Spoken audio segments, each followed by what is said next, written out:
नमस्कार, स्वागत है आप सभी का। मैं हूं अभिषेक त्रिपाठी और आज हम एक सीरीज चालू करने जा रहे हैं पूरी की पूरी पॉलिटिकल साइंस की। पॉलिटिकल साइंस मतलब आप किसी भी सब्जेक्ट के लिए तैयारी कर रहे हो, चाहे आप कंपटीशन एग्जाम के लिए तैयारी कर रहे हो या फिर किसी और चीज के लिए। लेकिन आपको ये समझना पड़ेगा, जो हमारा फोकस है इस बार, पूरा इस सीरीज को हम चालू रखेंगे, कंटिन्यू रखेंगे। ये है आपके जो एग्जाम रिसेंटली आने वाले हैं यूपी में, कौन से? पीजीटी, टीजीटी और एलटी ग्रेड का। ठीक है, टीजीटी, पीजीटी, एलटी ग्रेड का। इवन पीजीटी और जीआईसी का सिलेबस लगभग सेम है, जीआईसी लेक्चरर का। तो इन सब एग्जामों पर हम फोकस करेंगे और ये क्रम से लगातार ये सीरीज चलेगी। ठीक, तो इसको हम चालू करते हैं और मैं आपको बता दूं कि जो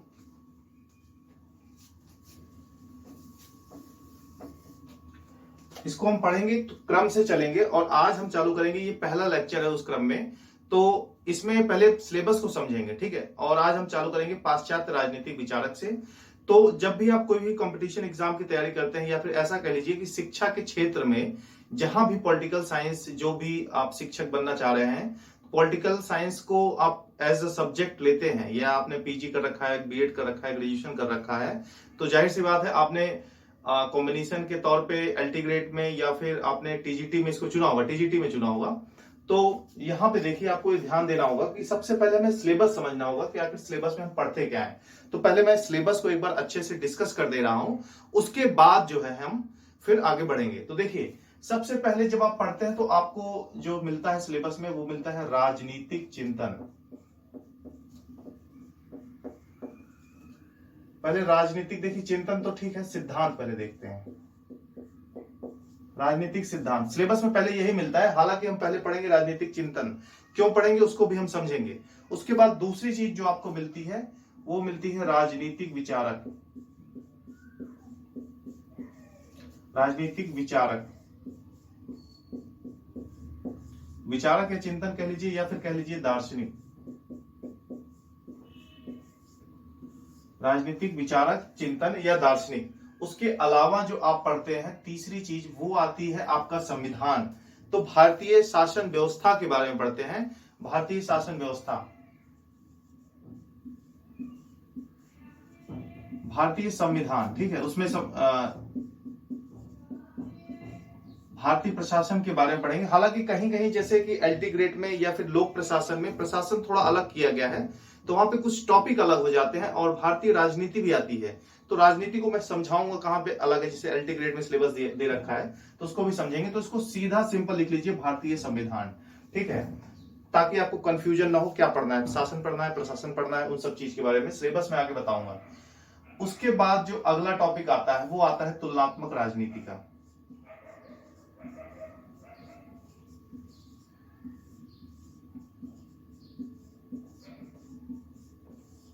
उसके बाद जो हमारा अगला है विषय, वो है अंतरराष्ट्रीय संबंध।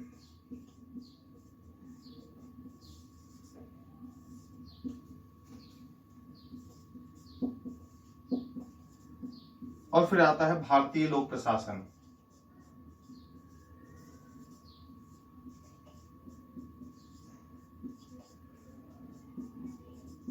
भारतीय लोक प्रशासन। अब देखिए, ये मैंने पूरा सिलेबस लिख दिया। आप कोई भी एग्जाम करिए, दीजिए, इससे बाहर नहीं जाएगा। लेकिन बात यह आती है कि जब आप जिस एग्जाम के लिए तैयारी कर रहे हैं, तो वहां पे हर एग्जाम का जो पैटर्न होता है, जो सिलेबस होता है, वो थोड़ा थोड़ा चेंज होता है। अब देखिए, जैसे हम समझते हैं कि राजनीतिक सिद्धांत, राजनीतिक विचारक या दार्शनिक या फिर भारतीय संविधान, अगर आप सिर्फ टीजीटी की तैयारी कर रहे हैं, टीजीटी की, तब तो इतना ही आपको पढ़ना पड़ेगा। इसी के साथ यदि आप एलटी ग्रेड की तैयारी कर रहे हैं, असिस्टेंट शिक्षक की, ठीक है, तो आप यहां पे देखिए, यहां पे दो तीन चीजें जुड़ जाती हैं। पहली, यहां पे भारतीय प्रशासन करके लिखा है इसने,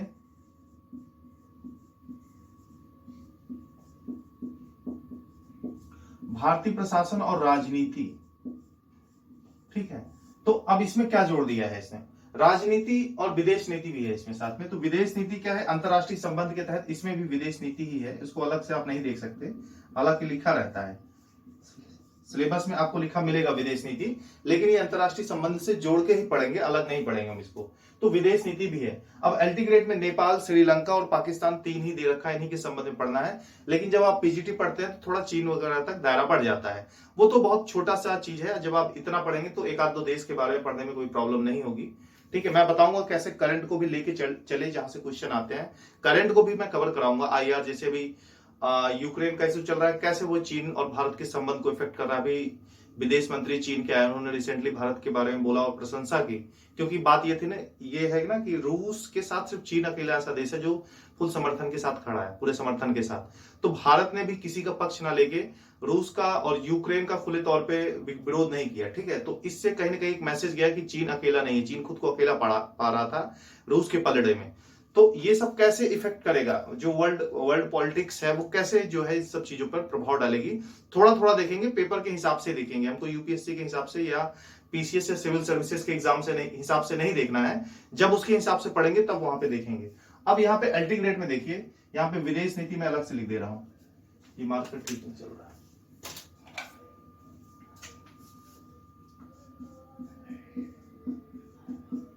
विदेश नीति, अब देखिए विदेश नीति में यहाँ पे आप चाहे तो अल्टीग्रेट के लिए लिख लीजिए, कोई बहुत वो नहीं है। नेपाल, ठीक है, श्रीलंका,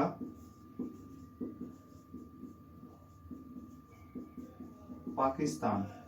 अब सिलेबस भी बहुत अंतर नहीं होता, सिमिलर ही होता है, उसमें ज्यादा कुछ समझाने की जरूरत नहीं। जब हम टॉपिक उठाएंगे तब पढ़ेंगे कि इस सिलेबस में क्या है, आपको एलटी में क्या पढ़ना है, पीजीटी में क्या पढ़ना है, टीजीटी में क्या पढ़ना है। तो यहां पे आप समझिए कि एलटी ग्रेड में भारतीय प्रशासन में इसमें क्या दे रखा है।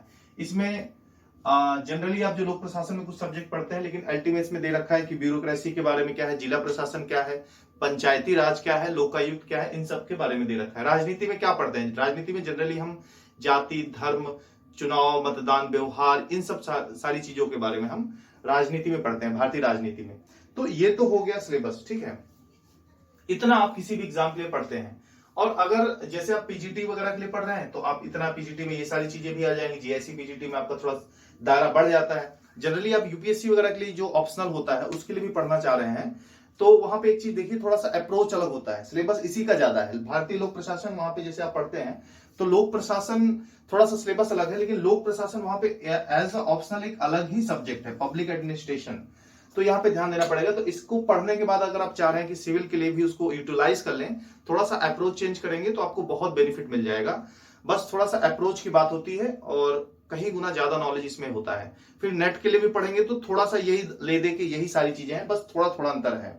ठीक है, जैसे कि थिंकर हो गए, थिंकर में थिंकर ज्यादा है, इंडियन थिंकर। अब कौटिल्य, गांधी, मनु आप टीजीटी के लिए पढ़ेंगे, लेकिन उसके बाद उसमें भारतीय विचारक, विनोबा भावे और भी नेहरू, इन सब चीजों को पढ़ना पड़ेगा। थोड़ा सा दायरा बढ़ जाता है नेट वगैरह के लिए, लेकिन आप कहीं ना कहीं इन सब चीजों को पढ़ने के बाद 20 से 30% का एक्स्ट्रा एफर्ट लगा के आप सारी चीजें कवर कर सकते हैं।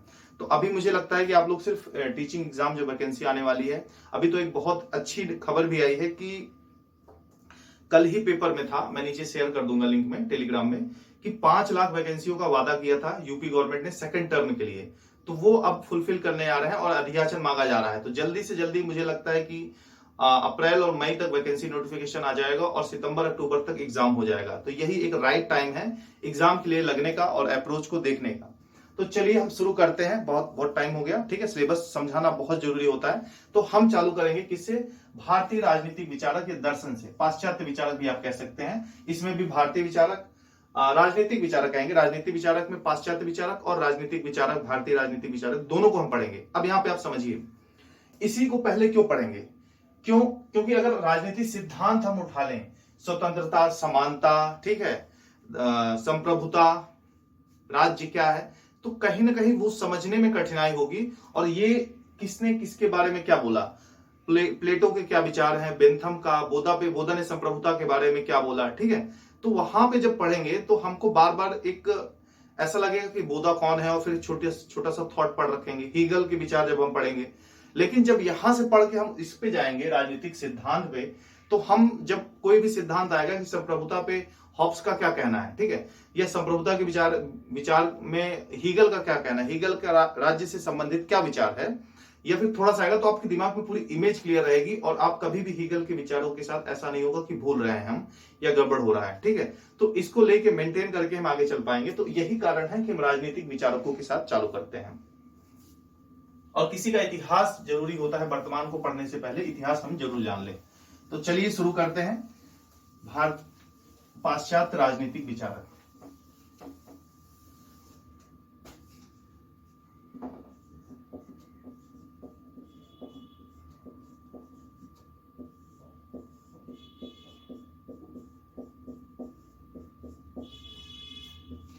पाश्चात्य राजनीतिक विचारक।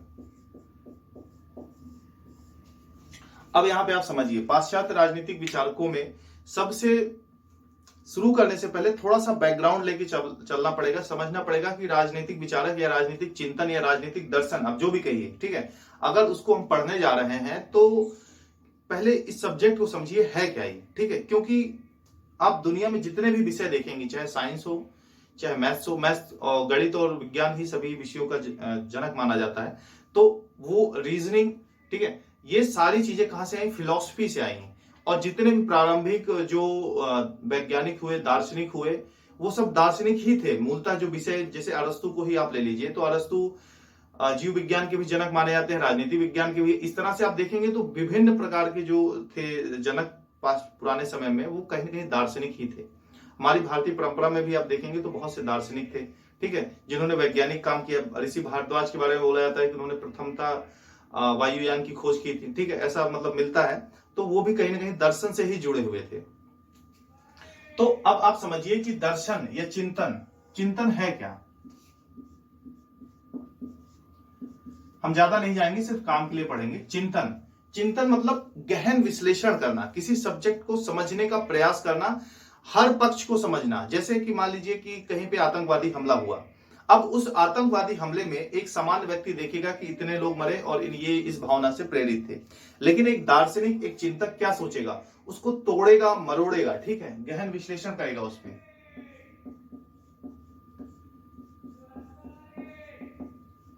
ठीक है, गहन विश्लेषण करेगा और गहन विश्लेषण करने के बाद हर पक्ष को समझने का प्रयास करेगा।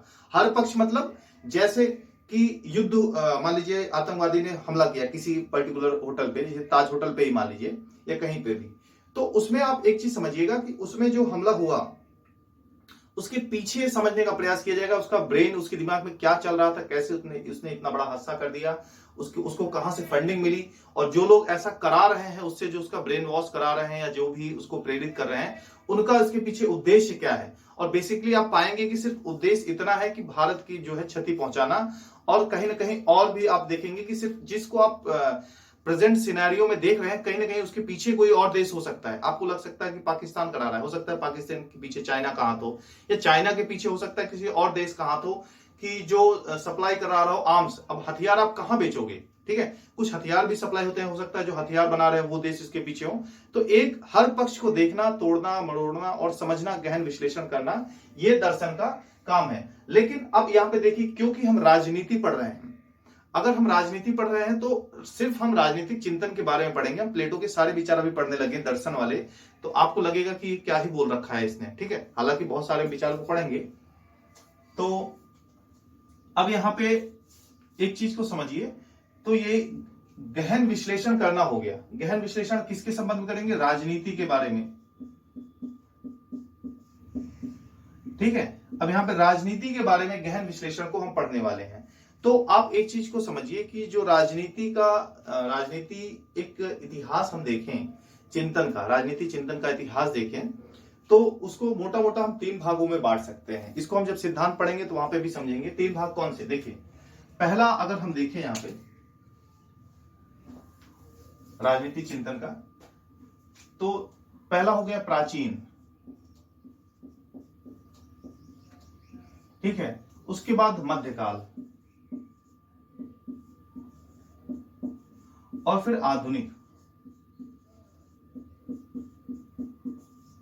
ठीक है। प्राचीन काल क्या है कि प्रारंभ से लेकर 5वीं सदी तक, ठीक है, 5वीं सदी तक जो विचार आया प्रारंभ में, तो जनरली माना जाता है कि इसका उद्भव ही यूरोप से हुआ, खासकर यूनान से। ऐसा क्यों माना जाता है? क्या हमारे पास जो विचारक थे, अरस्तु कि पूर्व क्या कौटिल्य वगैरह उस समय के और उसके पहले जो विचारक रहे हैं, क्या उनका कोई महत्व तो नहीं है? महाभारत में क्या जो शांति पर्व, भीष्म पर्व है, इसका महत्व तो नहीं है? है महत्व, लेकिन एक जैसे कि हमने जो धर्म को, राज्य को, धर्म को सब जोड़ के रखा था, इन्होंने पर्टिकुलर पाश्चात्य जगत में क्या हुआ कि इन्होंने राजनीति को ही अलग कर दिया, धर्म से अलग किया, फिर उसको एक पर्टिकुलर विषय माना, फिर उसका अध्ययन किया एक प्रॉपर तरीके से, जैसे कि उसको अलग ही पहचान दी। तो इस कारण से इसका महत्व यहां बढ़ जाता है। तो आप देखेंगे कि 5वीं सदी में जो, खासकर इसको यूनान ही बोलिए तभी अच्छा है, ठीक है, ग्रीस। तो यहां पे देखेंगे तो इसको एक प्रकार से देखा जाए तो यहीं से इसका उद्भव हुआ, और यहाँ पे जो थिंकर थे एक प्रकार से प्राचीन 5वीं सदी के पहले, सुकरात, प्लेटो, अरस्तु, इन्होंने अपना योगदान दिया। तो प्राचीन काल में यहाँ पे जोड़ सकते हैं। उसके बाद मध्यकाल को इसको अलग करा जाता है 6वीं शताब्दी से लेके 15वीं शताब्दी तक। इसमें क्या हुआ, इसमें आप देखेंगे कि धर्म का बोलबाला बहुत ज्यादा बढ़ गया, और धर्म का जब बोलबाला बढ़ा तो हर कहीं ना कहीं राजनीति पे धर्म हावी हो गया। उसके बाद हालांकि इस समय अंधकार का युग इसको बोला जाता है, बहुत विकास नहीं हुआ, लेकिन फिर भी यहाँ पे कुछ संत अगस्टाइन और एक्विनास जैसे लोग थे, ठीक है, पेदुआ थे, उन्होंने भी अपना योगदान दिया, लेकिन उतना योगदान देने के बावजूद भी यहाँ पे कुछ खास विकास नहीं हुआ। राजनीति कहीं ना कहीं उतना डेवलप नहीं कर पाई एक लंबे समय के दौरान, आप देख रहे हैं, जितना करना चाहिए था।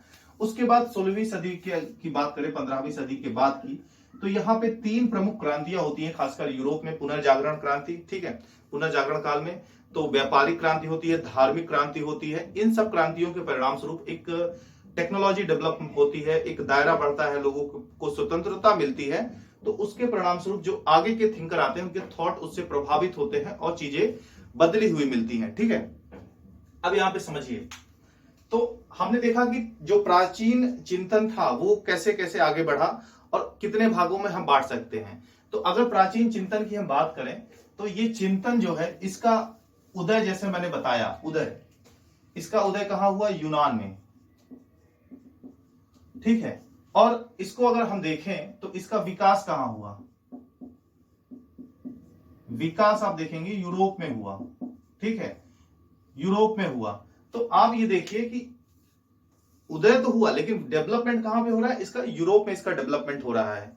अब इसके अच्छा देखें तो इसके चिंतन का विषय क्या था, या विषय होता क्या है हमारे राजनीतिक चिंतन का? तो सबसे पहली चीज तो यही होता है कि भैया राज्य क्या है, राज्य क्या है, ठीक है, इसके तहत ये कैसी संस्था है, प्राकृतिक है कि इसका स्वरूप क्या है, स्वरूप क्या है, इसका विषय क्या है, राज्य का विषय क्या है। उसके बाद हम इसमें देखते हैं कि राज्य का व्यक्ति के साथ संबंध क्या है, राज्य और व्यक्ति का संबंध क्या है। इन सारी चीजों को इसमें हम अध्ययन करते हैं, किसमें? राजनीतिक चिंतन में, या पूरी राजनीति में भी आप देखेंगे कि इसी का प्रभाव आगे मिलेगा। हम जब सिद्धांत पढ़ेंगे, जो कि सबसे इंपॉर्टेंट है, सबसे ज्यादा महत्वपूर्ण है, सारा डिसाइडिंग फैक्टर वहां पे होता है। अगर सिद्धांत आपने क्लियर कर लिया तो आप मान के चलिए कि 40 से 50% आपने क्लियर कर लिया, क्योंकि ये चिंतन आपके क्लियर हो ही अपने आप ऑटोमेटिकली ही रहेंगे वहां पे। तो यानी वो सिद्धांत क्लियर है तो ये भी क्लियर है, ये मान के चलिए, और आप 50-60% आपने लड़ाई आधी से ज्यादा जीत ली, ठीक है। संविधान तो सब कहीं ना कहीं कुछ ना कुछ पढ़ते रहते हैं, वो सरल होता भी है। आप 2 से 3 रीडिंग ले लेंगे तो मोस्टली क्वेश्चन सही होने लगेंगे, थोड़ा और मेहनत कर लेंगे तो काफी कुछ हासिल हो जाएगा। तो आपका टीजीटी तो ऑलमोस्ट हो जाएगा, पीजीटी में भी आप 60-70%, 80% तक इवन क्लियर हो जाएगा, क्योंकि बहुत से फैक्ट होते हैं जो आप सिद्धांत को पढ़ेंगे तो तुलनात्मक राजनीति और अन्य क्षेत्रों में भी आपको हेल्प करेगा, ठीक है। तो अब हम आते हैं धीमे से, ज्यादा यूनान के बारे में पढ़ते नहीं, क्योंकि वहां पे ज्यादा कोई मतलब नहीं है। क्योंकि यूनान के बारे में थोड़ा सा अगर मैं बताऊं आपको, तो वो समानता जो प्राचीन ग्रीस था वो 2 भागों में बटा हुआ था। 2 प्रमुख नगर थे, भाग नहीं कह सकते, एक एथेंस था, एक स्पार्टा था। आपने 300 मूवी देखी होगी स्पार्टा के बारे में थोड़ा बहुत। तो एथेंस में लोकतंत्र था, प्रत्यक्ष लोकतंत्र था, और वहां पे क्या था कि एक जो सोसाइटी डेवलप थी, उसके डेवलप होने का कारण कि ये था इन स्पार्टा और एथेंस के बारे में, कि ये ना समुद्र में थे और काफी हद तक बाहर आक्रमणों से उस समय सुरक्षित थे, और आर्थिक रूप से देखा जाए तो निर्भर थे। तो आप देखेंगे कि जो भी प्राचीन काल में आर्थिक रूप से निर्भर रहा, उसने विकास खूब किया। जैसे आप देखिए कि भारत में गंगा घाटी को अगर आप देखें तो गंगा की उपजाऊ जो दोआब था और जो गंगा का क्षेत्र था, बेसिन था, इतना ज्यादा खेती के लिए संपन्न और इतना उपजाऊ था कि यहाँ पे मगध हुआ, अवध हुआ, जितने भी बड़े राज्य देखेंगे, मौर्य साम्राज्य हुआ, गुप्त काल के दौरान देखिए तो इसी के आसपास ही एरिया में डेवलप हुआ, और बाकी अदर एरिया में इतने बड़े साम्राज्य डेवलप नहीं हो पाए। ठीक है, काफी लंबा संघर्ष का दौर भी रहा, आप देखेंगे जितने भी युद्ध वगैरह हुए पंजाब से लेके यहाँ तक के, तो वो एक आर्थिक निर्भरता आपको विकास की तरफ ले जाती है। अगर आपके पास सारी सुविधाएं हैं तो आप कहीं ध्यान, सब जगहों से ध्यान हटा के एक जगह फोकस करने में सक्षम होंगे। आप अन्य कलाओं पे विकास कर पाएंगे। अभी सिर्फ पढ़ने के साथ आप गिटार बजाना भी सीख सकते हैं, सिंगिंग भी सीख सकते हैं, आपके ऊपर इतना दबाव नहीं रहेगा। ठीक है, तो ये सब कारण होते हैं विकास के। तो यूनान ने डेवलप किया। अब हम चलेंगे थोड़ा सा प्लेटो पूर्व चिंतन के बारे में देख सकते हैं। प्लेटो पूर्व चिंतन, क्योंकि प्लेटो से ही हमको चालू करना है, तो प्लेटो पूर्व चिंतन के बारे में देखें अगर हम,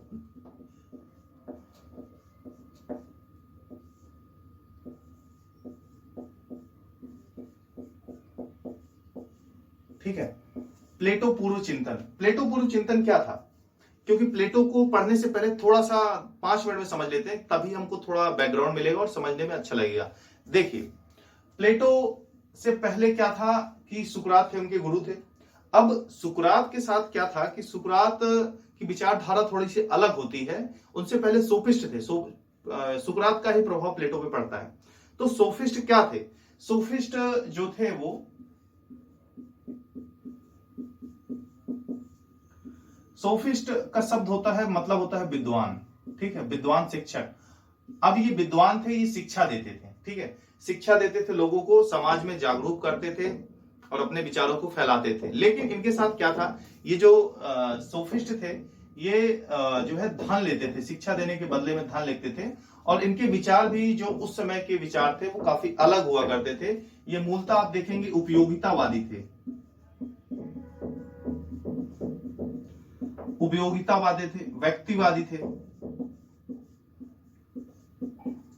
और अणुवादी थे। जैसे आप क्लास में आगे चलेंगे आपको सारी एक एक शब्द, उपयोगितावाद क्या है, व्यक्तिवाद क्या है, अणुवाद क्या है, सारी चीज कॉन्सेप्ट क्लियर रहेगा। अभी हम बैकग्राउंड लेके चल रहे हैं, शुरू कर रहे हैं। ठीक है, अभी तो हमने शुरू ही नहीं किया, प्लेटो से शुरू होगा। हालांकि ये पढ़ना जरूरी है, कई बार क्वेश्चन आते हैं तो इनकी सहायता से आप प्रश्नों को हल कर सकते हैं। ठीक है, तो ये व्यक्तिवादी थे, उपयोगितावादी थे, अणुवादी थे। लेकिन अरस्तु में सुकरात में इसका क्या प्रभाव था? सुकरात जो है,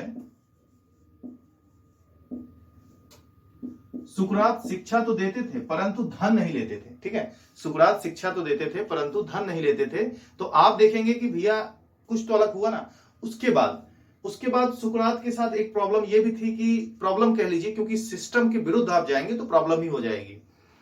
उस समय लोकतंत्र था, लोकतंत्र में भ्रष्टाचार बहुत ज्यादा व्याप्त हो गया था। समझ लीजिए आज की जैसी कुछ स्थिति रही होगी या बहुत बदतर रही होगी, क्योंकि लोकतंत्र तो अभी तो बहुत डेवलप रूप में हमने देखा, उस समय तो शुरुआती फेज में था। तो अब ये विरोध करते थे शासन का, जो भी गलत नीतियां होती थी, जहां भी आते थे उपदेश देते थे, लोगों से पैसा नहीं लेते थे, तो पॉपुलैरिटी बहुत बढ़ गई थी। ठीक है, तो अब कहीं ना कहीं शासन का विरोध करने के कारण इन पे शासन की निगाहें चढ़ गई। फिर इनको जो भी था बहुत डिटेल में, मतलब इन पे मुकदमा चलाया गया और इनको जो है मौत की सजा सुनाई गई। और मौत की सजा उस समय एथेंस में जो है जहर विष देके पिलाया जाता था। तो ये सारी घटना जब प्लेटो के लिए बहुत खतरनाक रही, प्लेटो ने सोचा कि भैया अब जो है लोकतंत्र एकदम भ्रष्ट तंत्र है, उसकी आस्था ही लोकतंत्र से उड़ गई।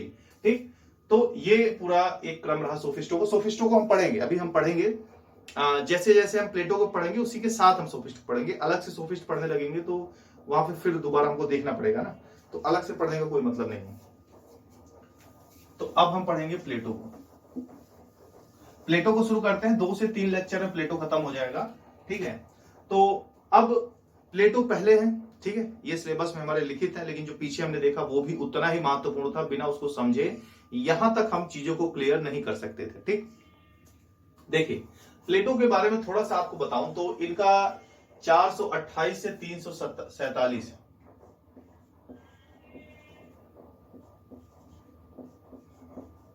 ठीक है, ईसा पूर्व आप कह सकते हैं, या बीसी, बिफोर क्राइस्ट, या ईसा पूर्व। ठीक, अब यहां पे समझिए आप इनको, मतलब ईसा के पूर्व जो हमारा एडी चल रहा है उसके पहले थे। तो इनको कहीं न कहीं 427 भी मिलता है, तो उस पर कंफ्यूज मत होइएगा। इस पे प्रश्न भी नहीं आएगा कि कब पैदा हुए थे। गूगल वगैरह सर्च करेंगे तो कहीं पे आपको 27 मिल जाएगा, कहीं 28 मिल जाएगा, तो इससे कोई लेना देना नहीं। हाँ, टाइम लाइन इनका पता होना चाहिए, क्योंकि कई बार क्वेश्चन आते हैं तो आपको थिंकर से देखिए डायरेक्ट कभी क्वेश्चन नहीं आएगा, लेकिन कई क्वेश्चन ऐसे होते हैं जहां पे उनकी जीवनी जानना आवश्यक होता है और उससे संबंधित प्रश्न, मतलब डायरेक्ट क्वेश्चन का मतलब नहीं कि उन्हीं के ऊपर खूब क्वेश्चन आ जाएंगे, उनके जीवनी से, ठीक है, उनके विचार से ही 99% क्वेश्चन आएंगे।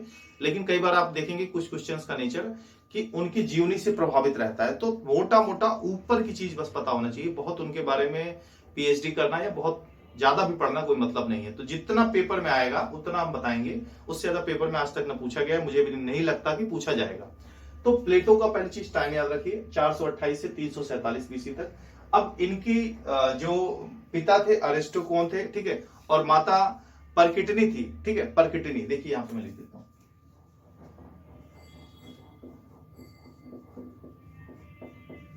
ये इनके पिता थे और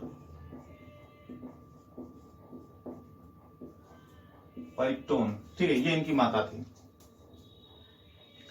तो अब कहीं कहीं परकिटनी लिखा रहता है, परिक्टोन लिखा रहता है, कोई इससे फर्क नहीं पड़ता आपको, ठीक है, वो क्योंकि जो प्रोनाउंसिएशन होता है हर लैंग्वेज का वो अलग होता है, और उसको जब हम अपनी लैंग्वेज में करते हैं या फिर इंग्लिश में भी करते हैं तो भी चेंज आ जाते हैं पर्याप्त नाम मात्र के, तो उससे फर्क नहीं पड़ता है। आपको याद रखिए, परकिटनी आए, परकिटोन आए, अरिस्टोन आए, ठीक है, कोई प्रभाव नहीं पड़ता। और ये शिष्य किसके थे, तो ये सुकरात के शिष्य थे, सुकरात के शिष्य थे। और इनका मैंने बता ही दिया कि सुकरात को क्योंकि विष दे के मारा गया था तो इनकी लोकतंत्र से आस्था पूरी तरह से उठ गई थी। हालांकि ये एक सामंत कुलीन परिवार में पैदा हुए थे, तो इनको मूलतः जो है राजनीति में ही जाना था, क्योंकि वहां पे जो राजनीतिक परिस्थितियां थी वो इतनी जैसे भ्रष्टाचार से लिप्त हो गई थी, और सुकरात को मृत्युदंड मिलने के कारण इन पे ज्यादा बुरा प्रभाव भी पड़ा था। तो कहीं ना कहीं ये इन्होंने अपना रुख जो है दर्शन की तरफ बढ़ा लिया, और दर्शन की तरफ बढ़ाने के बाद अपना घूमे और अध्ययन किए विभिन्न जगहों पर, ठीक है। उसके बाद अध्ययन करने के बाद जो है इन्होंने एक एकेडमी 386 ईस्वी में, 86 ईसा पूर्व में, ठीक है, एक अकादमी चालू की, ठीक है, क्या चालू की, अकादमी। तो इस अकादमी में आप देखेंगे तो क्या था, ये शिक्षा दी जाती थी, मूलतः किसकी, दर्शन की शिक्षा दी जाती थी, मूलतः दर्शन की शिक्षा दी जाती थी। और दर्शन की शिक्षा में इनका विशेष जो लगाव था गणित और ज्यामिति से, ठीक है। इनका मानना था कि अगर गणित और ज्यामिति आपको नहीं आती तो भैया हमारे अकादमी में इंटर ही मत कीजिए, या इंटरेस्ट नहीं है तो आप इंटर ही मत कीजिए।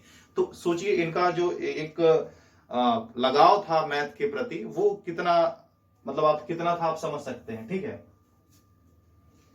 और क्योंकि इनको राजनीति में इन्होंने एक अलग ही तरीके से खोज की और अपने विचारों को प्रतिपादित किया। मूलतः इनके विचार नहीं थे, इनके विचार जो थे वो सुकरात के ही विचार थे, उससे इतना प्रभावित थे कि उसको इन्होंने आगे बढ़ाया, और इसीलिए इनको राजनीतिक दर्शन का, प्राचीन राजनीतिक दर्शन का पिता बोला जाता है।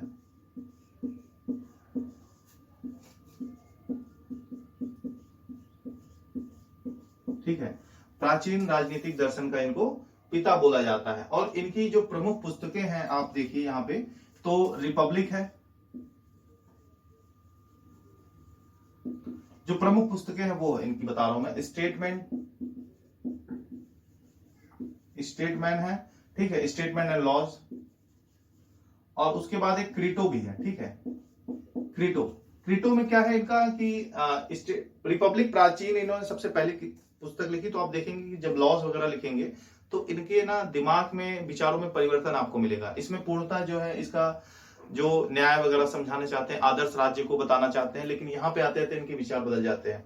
क्रीटो में क्या है कि इन्होंने डायलेक्टिक, ज्यादातर इनकी जो शैली है वो संवादात्मक शैली है, ठीक है, चिंतन का जो प्रोसेस है वो संवादात्मक है। और क्रीटो में इन्होंने डायलेक्टिक स्टाइल में जो है प्रयोग किया है। डायलेक्टिक मतलब संवादात्मक,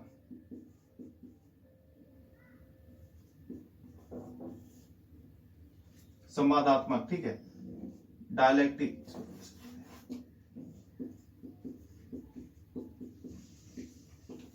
तो संवादात्मक शैली यूज किया है। इसमें संवादात्मक शैली में क्या होता है, जैसे आप एक दूसरे से बात कर रहे हैं ऐसे समझाएंगे कि उसने ये बोला, उसने ये बोला, ठीक है। और कहीं ना कहीं इसी से प्रभाव, इनकी द्वंद्वात्मक शैली भी इसी से प्रभावित रही। तो इनका जो चिंतन प्रोसेस था, ठीक है, विचार जो चिंतन का, थॉट का प्रोसेस था, कैसे करते थे, चिंतन पद्धति, ये इंपॉर्टेंट है, क्वेश्चन आते हैं यहां से, अब हम लोग इंटर कर चुके हैं।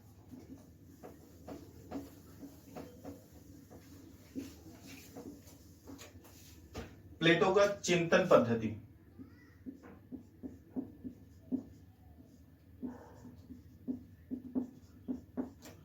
प्लेटो की चिंतन पद्धति। चिंतन पद्धति कैसे थी, देखिए अब चिंतन पद्धति की बात करें तो मैंने बताया कि द्वंद्वात्मक थी, ठीक है, द्वंद्वात्मक चिंतन पद्धति थी।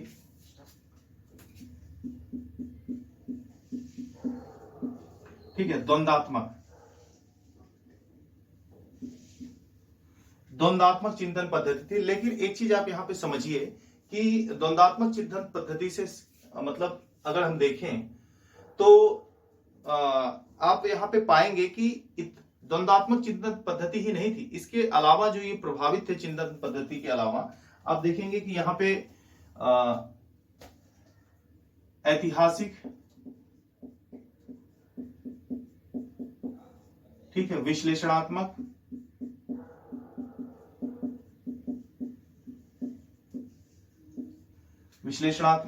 ठीक है, उसके बाद आप देखेंगे कि निगमात्मक,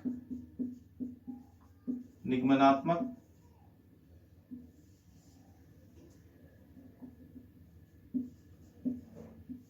ठीक है, ये 3 पद्धतियां इसके अतिरिक्त जो इंपॉर्टेंट है। अब ये पद्धति होती क्या है, चिंतन पद्धति क्या होती है, इस पद्धतियों को हम जब विचार सिद्धांत पढ़ेंगे तो वहां पे अच्छे समझेंगे। लेकिन चिंतन पद्धति मतलब ये होती है कि किसी भी समस्या को खोजने के पीछे जो आप आधार लेते हैं, जिसके आधार पर किसी समस्या को खोजने का प्रयास करते हैं, वही चिंतन पद्धति, वही आधार होता है उसका। जैसे मान लीजिए कि किसी समस्या को इतिहास के आधार पर खोजने का प्रयास कर रहे हैं कि इतिहास में ये घटना हुई थी, ऐसी हुई थी, और इस आधार पर ये इसका निष्कर्ष निकाल सकते हैं, तो वही पद्धति होती है। तो ये इनकी चिंतन पद्धति थी।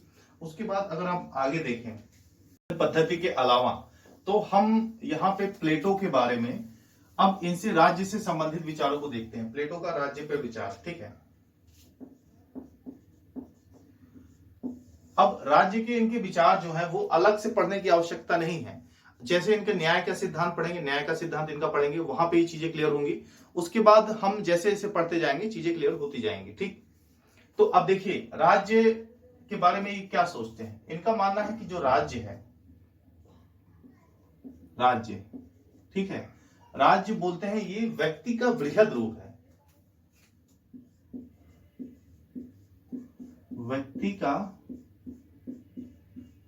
वृहद रूप है। ये राज्य व्यक्ति का वृहद रूप है, मतलब जो छोटे स्तर पे व्यक्ति है वही बड़े स्तर पे भी है, ठीक है। व्यक्ति जो है छोटे स्तर पे है, छोटे स्तर पे क्या है, अच्छा इन्होंने व्यक्ति को, क्योंकि ये दार्शनिक थे तो उन्होंने बार बार आत्मा शब्द यूज किया है, यानी कि व्यक्ति के स्तर पे जो चीज है वो बड़े स्तर पे जो है राज्य के स्तर पे है। व्यक्ति के स्तर पे क्या है, तो बोलते हैं व्यक्ति यानी उसकी आत्मा में 3 गुण पाए जाते हैं प्रमुख। 3 गुण कौन से हैं, विवेक,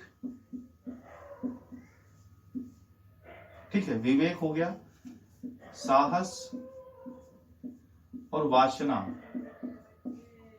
तो अगर इसको देखा जाए तो ये तो व्यक्ति के स्तर पे हो गया। राज्य के स्तर पे आप देखेंगे तो क्या है, तो विवेक से बोलते हैं कि शासक होता है, शासक वर्ग। साहस से आप देख लेंगे तो यहां पे आ जाएगा सैनिक वर्ग, और वासना से देखेंगे तो उत्पादक, ठीक है, उत्पादक वर्ग।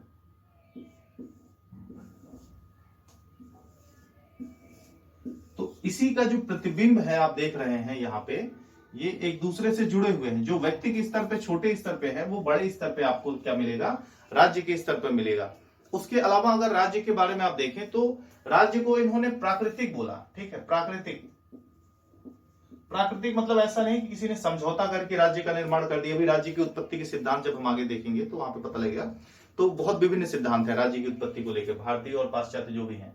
तो आप देखेंगे यहाँ पे कि राज्य को इन्होंने एक प्राकृतिक संस्थान बोला, ठीक है। राज्य एक प्राकृतिक संस्थान है, स्वाभाविक संस्थान है, उसके साथ एक नैतिक संस्थान है। राज्य नैतिक संस्थान क्यों है, क्योंकि इनका जो शासक है वो दार्शनिक राजा है। अभी हम पढ़ेंगे आगे, प्लेटो में ही पढ़ेंगे। तो दार्शनिक राजा के द्वारा वह शासित होता है, इसलिए राज्य एक नैतिक संस्थान है। उसके बाद आप देखेंगे कि इन्होंने कला माना, शासन को एक कला माना, शासन एक कला है, ठीक है। राज्य पे शासन करना एक कला है। एक कला के तौर पे अगर एक जैसे कोई अनाड़ी आदमी, इन्होंने बोला कि कोई भी व्यक्ति धोबी मोची या कोई भी आके, मतलब ऐसा प्रथा से नहीं मतलब था कि कोई अनस्किल्ड आदमी आके शासन नहीं कर सकता। वो एक आर्ट है, उसको प्रॉपर सीखना पड़ेगा, ठीक है। और अपना जो राज्य होता है, ठीक है, वो एक प्रोफेशनल जो राज्य के लिए शिक्षित व्यक्ति हो उनके द्वारा उसका संचालन किया जाना चाहिए। तो यहां पे आप देखिए, कला, नैतिकता, ये सब इनकी जो है आधार था राज्य का। इसके बाद राज्य को इन्होंने सावयवी माना। सावयवी क्या होता है? सावयवी का मतलब ये होता है कि राज्य बृहद रूप में देखा जाए तो उसके जो बाकी सब चीजें हैं उसका अंग है, ठीक है। तो राज्य पूर्ण है, व्यक्ति जो है अंश मात्र है उसका। यानी कि व्यक्ति को अपना विकास या सर्वस्व चाहिए, जो कुछ भी चाहिए वो राज्य ही दे सकता है, क्योंकि व्यक्ति एक बहुत छोटा हिस्सा है, ठीक है। और आदर्शवादी राज्य इनकी विशेषता रही, ठीक है। आदर्शवाद मतलब कि जो आदर्श का मतलब होता है जो वास्तविकता में नहीं हो सकता। आपने सोचा कि राज्य में ऐसा होना चाहिए, ऐसा होना चाहिए। आप खुद भी टाइम टेबल बनाते होंगे पढ़ने के लिए कि मैं 5 बजे से 6 बजे तक ये पढ़ूंगा, 6 बजे से 12 बजे तक ये पढ़ूंगा, या 6 बजे से 8 बजे तक ये पढ़ूंगा।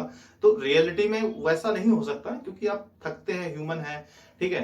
पीठ दर्द होगी, फोन आएगा, कहीं जाना होगा, या फिर आप हो सकता है 2 घंटे बहुत अच्छी पढ़ाई करने के बाद आपका दिमाग रेस्ट मांग रहा हो, जबरदस्ती पढ़ रहे हो, तो 2 दिन पढ़ भी लें तो आगे नहीं चल पाएगा। तो प्रैक्टिकली वो चीजें नहीं होती हैं। 4 घंटे का आपने बनाया स्केड्यूल, तो आप 3.5 घंटे बहुत अच्छे से, 3 घंटे 45 मिनट बहुत अच्छे से पढ़ सकते हैं। ये सारी चीजें व्यवहारिक होती हैं, ठीक है। तो अब इसमें इनके राज्य से संबंधित विचार ये हो गए, ठीक है। अब यहाँ पे इनका अगला जो विचार आता है प्लेटो का, वो न्याय का विचार है। वो कहीं ना कहीं उसमें भी हम इन सब सारी चीजों को देखेंगे, लेकिन कुछ बेसिक चीजें थी जो आवश्यक थी। जैसे अब इनको देखिए, जो इन्होंने बताया यहाँ पे कि व्यक्ति में 3 गुण पाए जाते हैं, और आप इसी को जो है बृहद रूप में राज्य में 3 गुण पाए जाते हैं। तो न्याय में क्या है? न्याय में थोड़ा सा हम समझ लेते हैं, बाकी नेक्स्ट लेक्चर में हम देखेंगे। न्याय में ये बताते हैं कि जो व्यक्ति के 3 गुण हैं, व्यक्ति में जो गुण प्रधान है उसी के हिसाब से काम करता है। हर व्यक्ति में सारे गुण प्रधान नहीं होते। किसी व्यक्ति में विवेक प्रधान होता है, किसी में साहस, किसी में वासना प्रधान होती है। और जिसमें जो गुण प्रधान होता है उसी के हिसाब से वह व्यक्ति आचरण करता है। लेकिन इसका संचालन ये बोलते हैं कि विवेक द्वारा किया जाना चाहिए। उसके बाद यही राज्य में भी होता है कि शासक वर्ग, सैनिक वर्ग और उत्पादक वर्ग। तो जिस व्यक्तियों में ज्यादा, जैसे मान लीजिए कि जिन व्यक्तियों में साहस प्रधान है, तो जिसमें साहस प्रधान है वो लोग क्या होंगे? सैनिक वर्ग में जाएंगे, राज्य की सुरक्षा करेंगे। जिनमें वासना प्रधान है उनमें उत्पादकता का भाव होगा, वो लोग उत्पादन वर्ग में जाएंगे, उत्पादन करेंगे, प्रोडक्शन करेंगे। तो कुल मिला के जिसके अंदर जो भाव प्रधान है और जो वर्ग है इसी के द्वारा वर्ग का निर्माण होगा। तो जो वर्ग है, जैसे शासक वर्ग हो गया, उत्पादक वर्ग हो गया और सैनिक वर्ग हो गया, ये लोग अपना काम करते रहें, किसी अन्य के काम में हस्तक्षेप ना करें और समाज में एक सामंजस्य बना रहे। यही जो है इनका न्याय का सिद्धांत है। अभी इसको हम कल डिटेल से देखेंगे। इसमें एक चीज और है कि इस न्याय के सिद्धांत में आप देखेंगे तो ये कहीं ना कहीं बोलते हैं कि न्याय आएगा कहां से। तो बोलते हैं कि देखो 2 चीज है, न्याय शिक्षा से आएगा,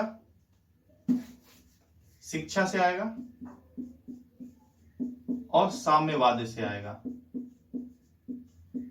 ठीक है। शिक्षा और साम्यवाद के द्वारा उस न्याय के, जो प्लेटो का न्याय का सिद्धांत है, उसको प्राप्त किया जा सकता है। तो आपको मैंने देखिए बता दिया सारी कुछ, ठीक है। सारे इस जो भी संबंधित था, एक बढ़िया शुरुआत हमने किया। अब अगला जो हमारा टॉपिक होगा प्लेटो का न्याय होगा। लेक्चर 2 जो भी हमारा आएगा, अभी ये पहला लेक्चर था तो थोड़ा छोटा था, हम कोशिश करेंगे कि कम से कम 1 घंटे का लेक्चर हो और इसको समझने का प्रयास करेंगे साथ के साथ। तो आपको बता दूं कि अगर आप जुड़ना चाह रहे हैं हमारे साथ, ठीक है, तो एक आप नीचे नंबर मिल जाएगा डिस्क्रिप्शन में, आप उसके थ्रू हमसे कांटेक्ट कर सकते हैं। अभी तो कुछ क्लासेस जो है, खासकर ये वेस्टर्न थिंकर पे कुछ क्लासेस आपको मिल जाएंगी, फ्री ऑफ कॉस्ट मिल जाएंगी।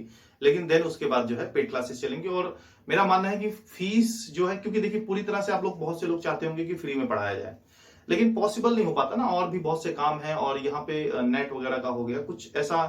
कई बार जैसे मैं सोच रहा था प्रैक्टिस सेट पूरा मैं कराऊं, बहुत बढ़िया से कराऊं, उसके साथ आपको रिवीजन भी होता रहे, जो पढ़ चुके हैं, जो नए पढ़ रहे हैं, क्योंकि बिना प्रैक्टिस सेट के समझ में नहीं आता क्वेश्चन। रियल जो सिचुएशन होती है एग्जाम वाली, वो आ नहीं पाती ना।